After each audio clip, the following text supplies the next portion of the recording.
Hi everybody, welcome to NTI's PodTalk. Today we're changing things up and flipping the script on your usual host and director, Dianne Koehler.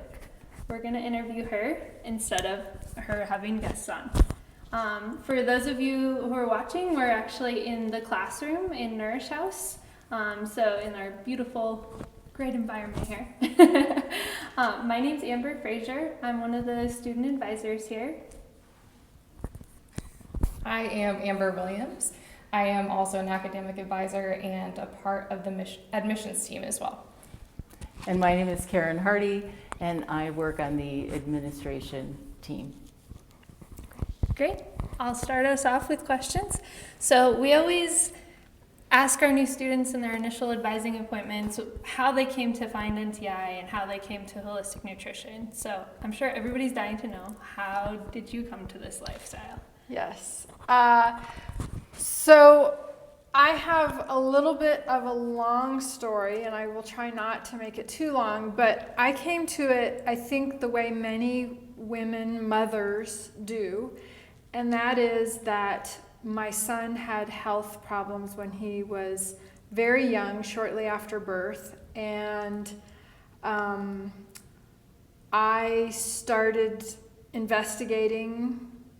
I got medical advice about how to solve his medical problems by using medications and both topical medications and oral medications. And something felt very wrong about that. And I had this inherent belief that we have this internal ability to be able to be healthy. And all we need to do is give our body all the right ingredients. And up until this point, I had thought that I was feeding myself, feeding my son, the best diet there was possible. And I didn't realize that the dietary principles that I had chosen were deficient in a couple of really important nutrients. And so by the time he was 4 years old, it really became very clear to me that I needed to get nutrition education. I needed to understand what it is about nutrition that supports health. And so I went to school. First I went to herb school because I had been using herbs, dabbling in herbs and learning about herbs on my own. So I went to herb school, got certified, and there was nutrition classes as part of my herb school education, and they were very interesting to me, and very clearly it became obvious that I also needed to go to nutrition school. So I did that afterwards, after herb school, and I went to one nutrition school. I told you this was a long story. I went to one nutrition school that gave me a lot of really important skills and thoughts that I really needed, but it wasn't a science-based program, at least what I was really looking for. And so I found NTI, and I went to NTI as a student, and I graduated from NTI in 2007. So that's kind of the short answer of the progression of how I got interested in nutrition. Yeah, I love how you put it, the recipe for health, or it's just like recipe for success. Right. All the ingredients are there, so that's great. Yeah. It's also like, I feel like a lot of people that do come to this career path, it's the passion that drives them. It's their past experience or a loved one, and being able to help them in a way that may not be something they even knew about in the first place is pretty incredible to be able to do that with your own family and see a huge difference. So that's cool.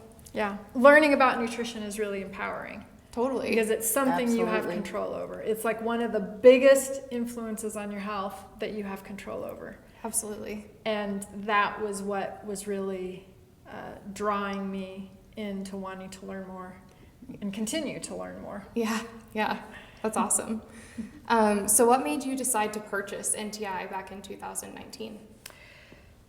So I graduated from NTI, and then 3 years, I guess it was, after I graduated, I started teaching here. And so I've been involved with NTI for many years, and the original founder of the school, Char Leberer, when she decided that she was going to retire, I think she was at a crossroads, and she was at a point where either she needed to find someone who would continue taking NTI in the direction that she wanted it to be, but also be able to build on it. Or if she couldn't find that person, she was going to shut the school down. And so she came to me, and by that time I had been teaching here for many years, 10 years, and I also was the academic dean at that point, so I was involved in curriculum development. And so she came to me, and knowing my passion for the subject and my commitment to NTI as a teaching institution, she asked me if I'd be interested in purchasing the school. And so first of all, I knew that it wasn't something that I could do by myself, so I had to get buy-in and make sure that my husband was willing to be a partner with me in doing this. And so we talked about it a lot, really went through as many scenarios as possible, with the end scenario being as long as we don't overcommit ourselves and put our house at risk and our personal financial security at risk, that we would do it. It was appealing to me because I truly believe that, as I said a moment ago, that learning about nutrition is empowering, and it is one of the best ways that we can influence our health outcomes. And I truly believe that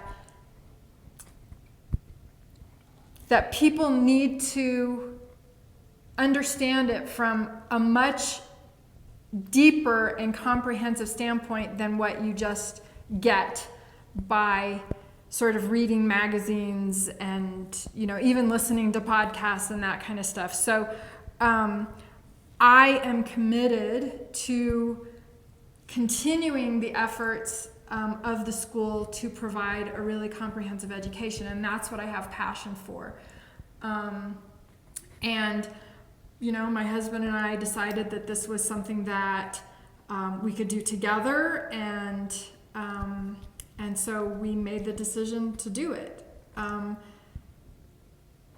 And sometimes there are some days where we're like, what did we get ourselves into? But for the most part, it's been a really rewarding experience in overall. So I think we're still happy with our decision. So. Good. That's good. Yeah.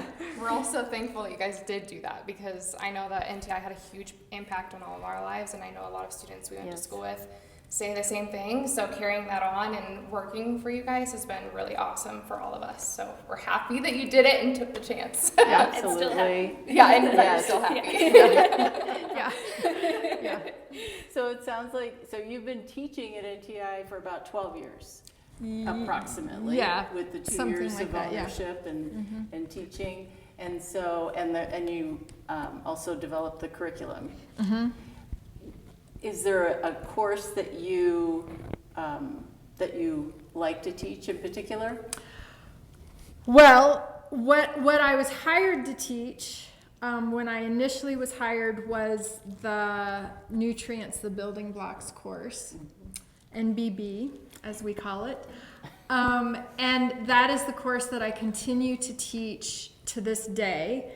It's my favorite course to teach because it truly is the foundation of, well, everything builds on all the courses build on one another, but nutrients is really the foundation that it sets the foundation for everything that you're going to learn going forward. And when you actually start to learn about the science of the nutrients and how they interact in human biochemistry, it is mind-blowing how simple nutrition, the impact that simple nutrition has on health. And so I think my students in my class see that every day. Every day they're like, oh my gosh, I had no idea. And aha, now that makes sense. So, Yes.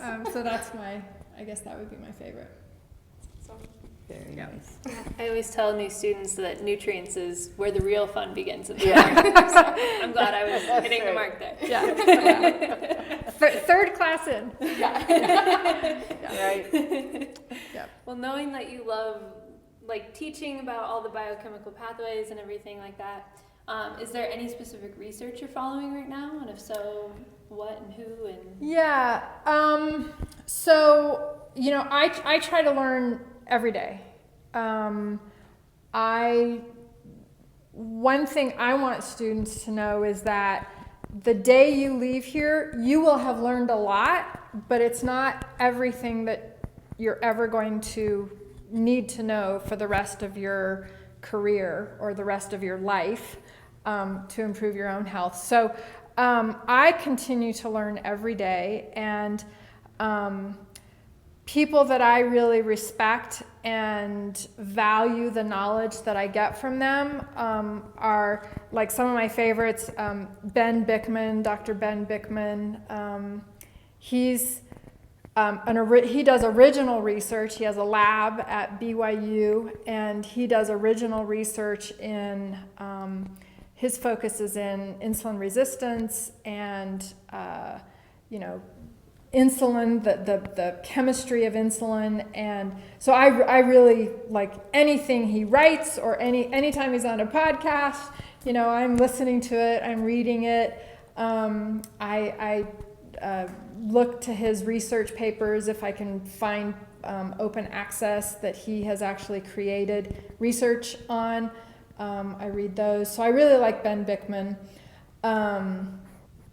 I like Chris Kresser, I think, is a great resource. He doesn't do original research, but he is so good at distilling down information in a user-friendly way. And so you read stuff on his blog, but he's always referencing everything. So he always has references to the studies. And so I read his stuff, but then I go and I read the studies. And it helps me to guide me on this path of which studies I need to be reading, and leads me to find another one and another one and another one. So I like Chris Kresser. I've been listening a lot to the diet doctor, Brett Scher. He's a cardiologist. He has really great guests on his podcast. So I don't have a whole lot of time to read these days, so I listen to podcasts. That's really my primary way of learning more. So I like Brett Scher on the Diet Doctor, and I think those are the. Well, I mean, there's lots. So Mark Hyman, I really like Dr. Mark Hyman. I like how he connects farming with nutrition and politics, and his I don't know if it was his latest book, but it was a book, I think last year or the year before, The Food Fix, I think is a really fabulous book that describes kind of all the factors that have come into why the health of the population is where it is today, and has to do with agriculture, food, and politics. And I think that's so Those would be the ones that I. Yeah, the top four. Top four. Yeah. Really It's open good. up the floodgates. You're right, you're right. There's others. Yeah. Well, awesome. So other than nutrition, what other wellness practices do you like to incorporate into your daily life? Well, I think there's the typical trifecta. So there's nutrition, and then there's movement, and I don't really call it exercise. I call it movement. And then I have a meditation practice that I've been working on quite a bit, trying to do that on a daily basis. So, I try to do something that has to do with movement every day. I'm not I don't go to the gym. I don't classify myself as an athlete in any way, shape, or form. It's funny when I try to mimic or mime weightlifting, I do this. I have no idea if this is what it looks like to lift weights. This is what I do when I'm talking about lifting weights.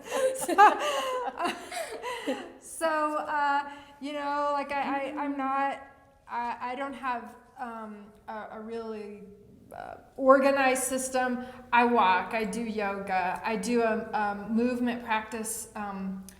It's not a practice, it's a movement modality that talks about functional movement, called nutritious movement. And so I do that. So if I'm not doing my nutritious movement, quote unquote exercises, then I'm walking. And I do a little bit of HIIT training, so I'll try and bust out a couple hundred jumping jacks throughout the day, not all at once, but throughout the day. I try to do push-ups. I don't have a lot of strength to bust out even more than 5 or 10 push-ups, but I try to do push-ups. Push-ups are hard. Yes, they are. It's like the hardest. And some of them might be on my knees. Yeah, those are real push-ups. They can. And then I try to do something for my mental health, which is a concerted effort to be more conscious about doing a daily meditation practice. So I think those would be the 3 main ones. Good. That's great. That's great. Very well-rounded. Yeah. Yes. We all try, right? Yeah. We all try to be as well-rounded as we can. Yeah. So let's see, you graduated in 2007? I did. And then how long have you been a practicing nutrition therapist? Yeah, so I started taking clients very soon after I graduated. Probably within the first month after I graduated, I had my first client. And so since then, since 2007, but really quite honestly, since I took over ownership of NTI, I just haven't had time to keep up an active practice. I think I have seen clients sort of follow up who were previous clients in the last couple of years since ownership, but I haven't been taking on new clients. It's simply a time thing. Sure. And we talk a lot in the school and throughout the courses about finding a niche. Mm-hmm. Did you find a particular niche for yourself? Well, so before, another long story. So before let me back up here. So before I took over ownership, I was the chapter leader for the Weston A. Price Foundation for the Denver chapter. And I did that for about 10 years. Right after I graduated, I became the chapter leader, took it over from the woman who was a chapter leader before. Because the Weston A. Price Foundation was so influential in my understanding of nutrition and food. And so most of my clients actually came to me through the Weston Price Foundation. They learned about me because I was the chapter leader, because I did a lot of the presentations at our monthly meetings, or I guess bi-monthly meetings. I did a lot of the presentations. I was, very much involved in it. And so a lot of my clients came through that realm. Not all of them, but a lot of them. And then they would tell their friends, and then they would tell their friends, and, kind of like, I don't know, you guys are probably too young, the shampoo commercial. She told 2 friends, and then she told 2 friends, and then she told 2 friends, and then suddenly you have hundreds of people. Anyways, so I guess my specialty really evolved into being letting people know about the differences in the types of fats and oils. So there's a real struggle with people, I think, to think that the refined seed oils, corn oil, safflower oil, soybean oil, because they are so heavily promoted in the conventional nutrition world as being heart healthy, it's very challenging for people to change their understanding and recognize that those oils are actually inflammatory and sources of free radicals, reactive oxygen species. And so I think my specialty is that I was very good at being able to explain why someone needed to do an oil change. So to speak. And helping them make those changes. And so then that, kind of becomes, I guess, it influences inflammation, and it influences brain health, and it influences detoxification. So it influences a lot of ways, but that's really the thing. I don't know if you could call it a specialty, but that's the thing that I oftentimes The mission. needed to work on. Yeah. Needed to help my clients work on. And you're right, it became a mission. To make sure, to let everybody know. Yeah. That's one of the biggest takeaways I know I have, from school and from you. And something else I remember you saying always is, I'm a whole food nutritionist. That's right. Yeah. Can you explain that a little bit? Well, so I don't use a lot of supplements. I don't recommend a lot of supplements. Okay. I think that, and what I try to impart to the students, certainly in the nutrients, the NBB course, is that food has nutrients. And when you have whole foods, all the nutrients are there in coordinated amounts, depending on that food. And our body can get what it needs if we eat a wide variety of foods prepared in a wide variety of ways, so that all of these nutrients are delivered in these coordinated ways that our body can actually start to pick and choose what it needs when it needs it. And so I think there's a time and a place for supplementation, but I never talk to my clients about, use this supplement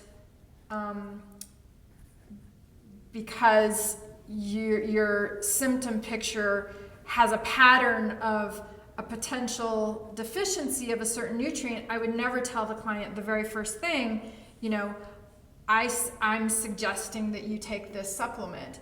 I'm always telling them, here are the foods that are the most reliable sources of this nutrient, and these are the foods that you need to include in your diet on a daily basis, or that I'm suggesting you include in your diet on a daily basis. And obviously the choice is theirs. The choice is always theirs. But I really see my job as educating which foods are the ones that are going to provide the most reliable source of the nutrients. So that's really that's another thing. So you did get me talking. So I think another thing, my expertise is knowing which nutrients are the highest, most reliable in which foods. Knowing which foods are going to provide those nutrients, without really having to, think twice about it. Like, oh gosh, I don't know. Just take a supplement. I know which food is going to be most the best source of particular nutrients. Great. Yeah. Great. I'm sure your clients really appreciate that, because I feel like when you push a lot of supplements on people, or if people are taking a lot of supplements, it's a lot like taking a lot of medications. That's right. And it can be, the same mental thing to kind of get over. So yeah, I think it's a lot better myself too, to just let them know what foods are going to be best and let them choose which way they want to do it, but providing the information. Yeah. Knowing that food's so important, do you ever go out to eat to restaurants? And if so, gosh. Yeah. So, I am not a huge partaker in eating out. So I invest a lot of money and time and resources, both physical and emotional and psychological resources, into finding the best foods, the best foods that are going to have the nutrients at the highest quality. And so for me, I really can't see the benefit in going out to eat and knowing that I'm not getting, in every case, the best quality food that is there. So eating out is not something that, I'm not the type who, my husband would say, oh, I'm going to give you a treat and take you out to dinner. He knows that is not a treat for me. I don't really. Yeah. It is. It's stressful because I'm looking at the menu and I'm like trying to calculate which one is going to be the least, have the least risk of contamination, and it is stressful. So I can honestly say that I don't even eat out more than once a month. And I probably don't even eat out once a month every month. I could probably count on one hand, maybe a couple fingers on the second hand, on the number of times I eat out over an entire year. That's impressive. Even when we travel, we go to a place where we have a kitchen, and then we bring our own food, or we go to a place that has a store that I know I can get good quality food, and then I shop and I cook when I'm on vacation. I cook when I'm on vacation. So I don't eat out very often, but on the very rare occasions where we do eat out because, for whatever reason, and it usually is we've been working all day and we're right there near it or whatever, it's easy, because we've bypassed the hour and a half time frame that it takes for me to make a meal. So there's only two places that I eat if I'm going to eat out. One is in Boulder. Are we giving names? Sure. Yeah. Sure. Little So plug. one is in Boulder, Fresh Times. Yes. And the other one is Just Be Kitchen. We all love those ones. I haven't tried the one in Boulder. I would like to. Yeah, I'll do that. Yeah. And so, those who are not local to Denver, you just got to make a trip. And when you're in town, you can go to the restaurants, and then you can also come to NTI and That's take a look right. around the school. Yeah, and smell what the natural food chefs are cooking. That's right. Yeah. That's right. Yep. All right, so we did ask social media to come up with a few questions for you, and we don't have time for all the ones that came through, but we will ask a couple. So for one of them, it asks, if you were to guess, what is the most common route NTI graduates take after graduating from the program? Would that be going into private practice or working as an employee for someone? I think the most common route is private practice, entrepreneurship. They open their own private practice, seeing clients one-on-one, either in person or online. And I think that most students who come here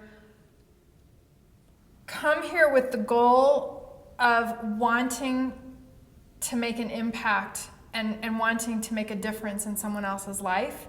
And this one-on-one partnership that they create with their clients is a really intimate way to do that, to make that difference. And I also see that once they do the one-on-one client work, they often expand into creating like packages and workshops and things that they can maximize their efforts to have groups partake in, like a detox weekend or whatever. And so I think from my perception and from my interaction, that would be what most of our graduates go on to do. Now, I will say that it is becoming much more available and much more possible for graduates to find work in existing businesses, be employed in existing businesses.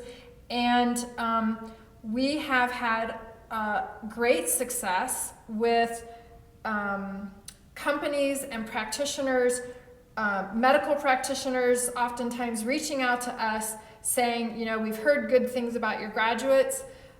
How can we communicate to your graduates that we have a job opening? And of course, we have this closed Facebook page for our students and grads. And I believe from the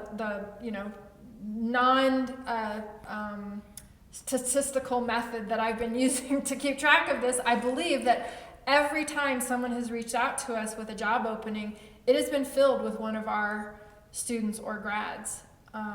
And so it's definitely much more available if that's something that someone wants to do. And that can be a good segue. Finding employment somewhere else after graduation can give you the experience and confidence that you need, or that a graduate needs or feels they need to feel confident to go out into private practice at a later time. Absolutely. And it kind of gets your feet wet in that area too. Yes. And potentially gives you clientele That's to right. jump into the next step. That's right. Yeah. Right, Cool. great. Well, the entire NTI program can be done online. It can. So since you've taken over ownership, are there any changes or anything that you've done with the remote learning section to help people, because we have people from all over the country taking the program remotely, to help them feel connected with this NTI community that we have?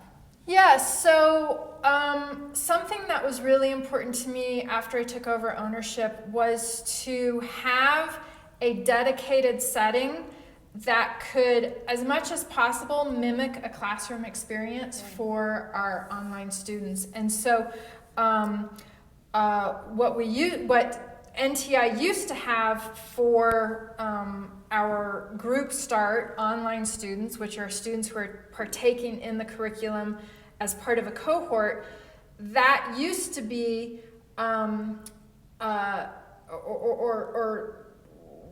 part of that used to be that there were 3 webinars during the 10-week term where the instructor would kind of answer questions and kind of touch on some things that their students were reaching out to them about, things that they didn't understand.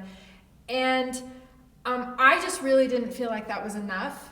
I felt it was so important for there to be regular, weekly, scheduled interaction with the instructor. And so we started the process for our group start online teaching for weekly webinars where the students are engaged online in a webinar, a Zoom setting, so it's not completely mimicking a classroom experience, but sort of. In a Zoom experience, they are interacting with the instructor, being able to see visually the instructor's passion, because when someone is passionate about something, they are very animated and they move. Watch out! I know. I'll just sit over here. They move their hands. They have facial expressions, and I just think it's so important to see that, and for students to be able to experience the passion and the knowledge and the expertise of their instructors on a weekly basis. And also, they are partaking in that with their cohort, their other Group Start students, and so they can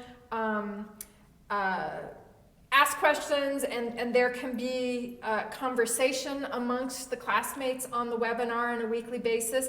And then also, they can develop relationships, because oftentimes students are progressing through the course curriculum similarly. There is the opportunity to take different routes, but similarly.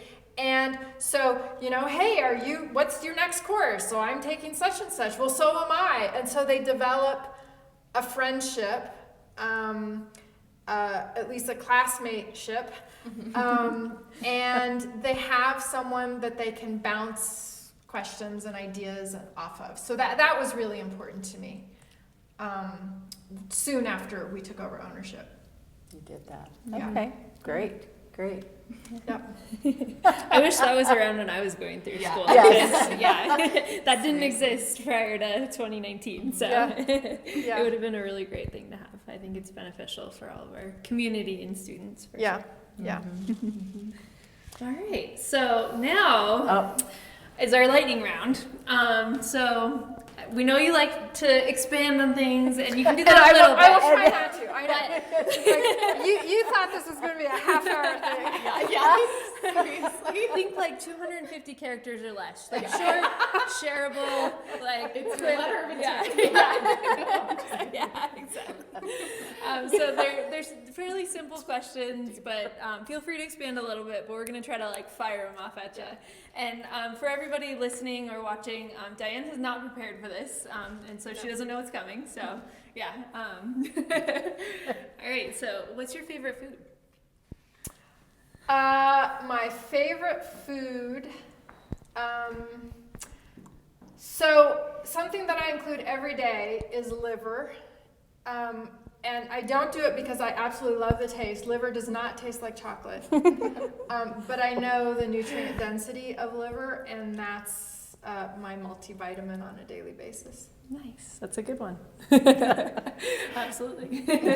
Not one everyone would usually say, I think, for a favorite food. Liver. Absolutely. It's a very utilitarian favorite. True. So if liver's your favorite, what's your guilty pleasure food? I really don't have a guilty pleasure. If I eat ice cream, I do it with intention, and I do it with enjoyment, and I don't do it every day, and I enjoy it when I do it. But I don't feel guilt about doing it. So I like ice cream. Occasionally my husband likes to bake a cake, and I will partake in his cake occasionally. He does it to treat himself because I don't bake, so he has to do it himself. But I'll eat a piece. But again, I don't do any of that guiltily. Nice. Yeah. That was a great answer. Yeah. That mindfulness piece. Yeah. What's your favorite nutrient since you teach NBB? My favorite nutrient is vitamin K2. Learning about vitamin K2 was the biggest aha moment in my life, and really changed the trajectory of my life and is what got me interested in wanting to learn about nutrition. Excellent. We took bets before. We did. And yeah, we did. did. And she won. Excellent. Well, after the liver answer, I'm not sure about this. What food really grosses you out? Oh my gosh.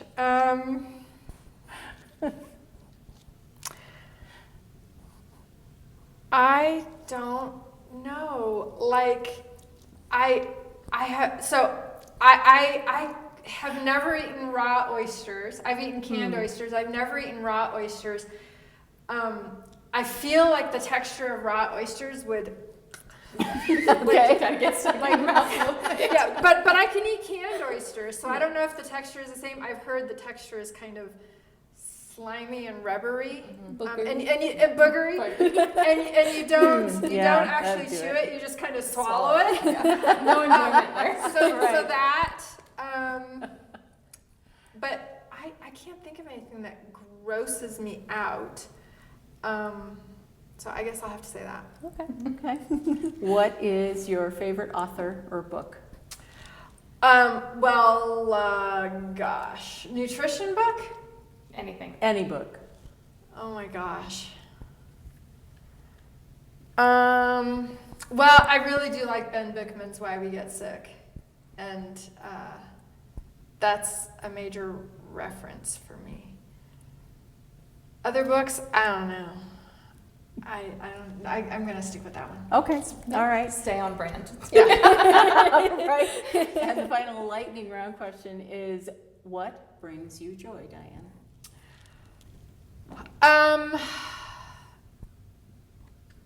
Hearing students say that what we teach here influences them, makes a difference in their lives, and changes their lives. That brings me joy. To know that that what I'm doing here and what I'm passionate about is actually being received the way I want it to be received, that it's impactful and people feel empowered, and then that they go out and share what they know with others so that our impact grows and grows and grows, because I really think that learning how to eat well and learning about nutrition is the biggest way that we're going to change the world. So Absolutely. Thank you. Thank you. Yep. We just have one final question for you, so go ahead. Just about NTI and the school. What's your vision over the next 5 years? Where do you see the school in 5 years?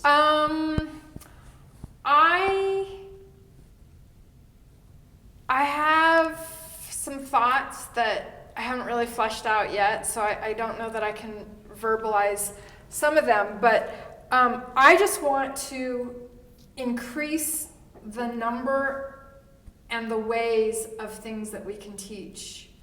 I want to increase, so we have these enrichment series seminars that we've been doing, kind of sluggishly at first, and now we are getting to the point where, we plan to have them happening on a monthly basis, because I want our graduates and our students to be able to have this supplemental learning that will add to what they're learning in our curriculum as part of our program. So I want to increase the number of those and increase the availability of people to participate in those. And I also want to start offering simplified learning opportunities for the layperson. We have this great facility here, and I'd love for us to be known, and again, this is more for people who are local, but I'd love for us to be known as, someone walking down the street and seeing a sign up in the window that we're having this class tonight, and they walk in off the street and they learn something new about how to make a change in their life. And that's so both from a nutrition standpoint and from a cooking standpoint. I want to increase the opportunities for learning. Cool. Those are awesome goals. Yeah. That makes me excited. Yeah, definitely. Yeah. So is there any final thoughts you'd like to share or anything you'd like to say before we wrap up? No, I feel like I've taken too much time already. No. I just would like to thank you all, everyone on our staff. We are missing one here today. You guys have really made this possible and enjoyable. So thank you to all of you. Because without your help, we would not be where we are today. So I appreciate it. We're happy to be here. Yeah. It's like a joy to come to work every day. I say it all the time, but yeah, we love it. Absolutely. Yeah, that's a perfect segue into what I was going to say. We all appreciate you and Chris so much, and thank you for creating not only an amazing working environment, but a whole community for our students and graduates and everything. Like, we can't express enough how grateful we all are. So thank you. Yeah. And thanks everybody for watching. We hope you enjoyed our crazy banter and this PodTalk. Tune in next time to stay up to date for what NTI is doing and all the updates. Yep. All right. Thank you. Thank you. Thank you. Bye.